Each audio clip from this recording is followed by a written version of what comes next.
When you're decorating, you have to listen to your decor. What is your space telling you? What does it need? I have a small space. I need to buy some furniture. The designer on TV said I should buy large furniture to make my room feel larger. But then that magazine article said I should buy small furniture to make my room feel larger. Wait, what? I'm Doug Walker, and this is Roominess. If you have questions or thoughts you'd like to share about furniture scale in small spaces, leave me a comment below. And to get more bite-sized interior decor advice from my channel, hit the subscribe button. So should you buy small furniture for your small space or big furniture? And which will make your room look small? Designers love to tell you their opinion about furniture size and act like it's an easy-to-apply guideline. This is anything but true. Let's take a look at a few extremes so you can see how these two ideas come about.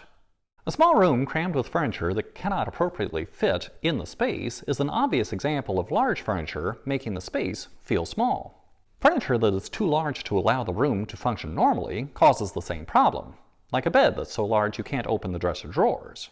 The more surprising idea is that small furniture can make your small space feel small. But consider if you just had 3 folding chairs in a small room. They're small, but they aren't helping create a sense of space. Your eye goes straight through the furniture to the walls, and the walls appear to confine you.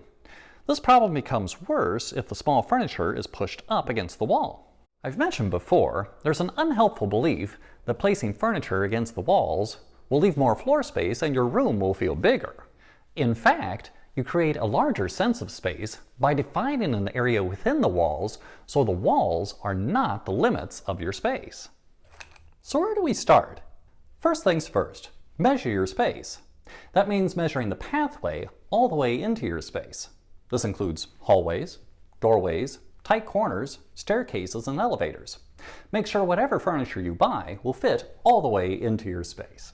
For a conversation room like a living room or family room, you define your conversation circle size and determine an arrangement to make that circle work.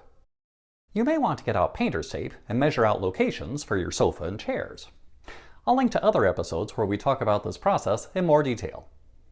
So if your measurements say you can fit a 6-foot sofa, should you get one?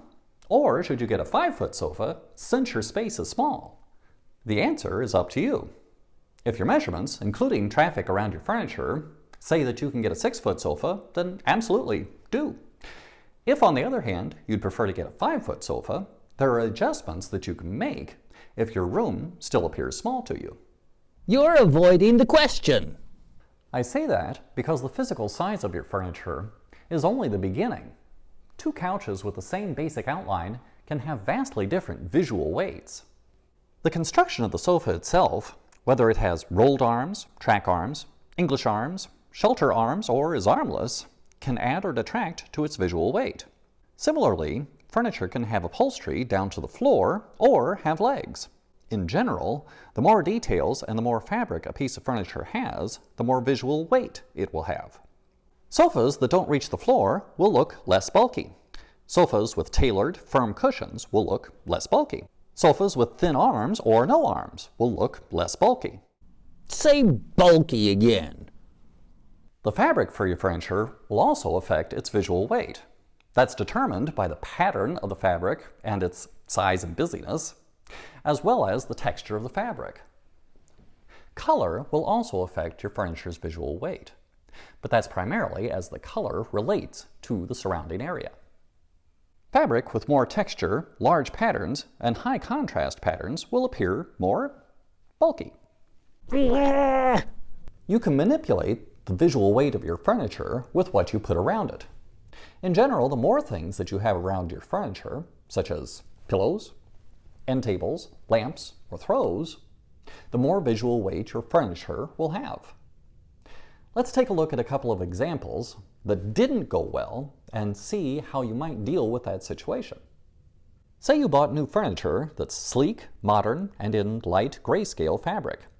It's visually very light in the room, and you feel like the small room still feels small, even though the furniture fits well. In this case, I would be looking to create a better sense of space by adding accessories. side tables, a throw, pillows, a rug, and plants. The added visual weight gives your furniture more presence in the room to pull your eyes into the center of the space, away from the walls. On the other hand, say you bought traditional furniture with a textured fabric in a dark color. The visual weight of the furniture makes it look like it's too large for your space. Here, I would look at painting the walls to a darker shade so there is less contrast with the furniture. Bring in more eye-catching art placed away from the furniture to balance its visual weight in the room. So if I'm claiming that designers aren't answering the right question, why are they even asking it? I think it's about experience. Designers with a lot of experience don't need to question their approach, because their approach has always worked.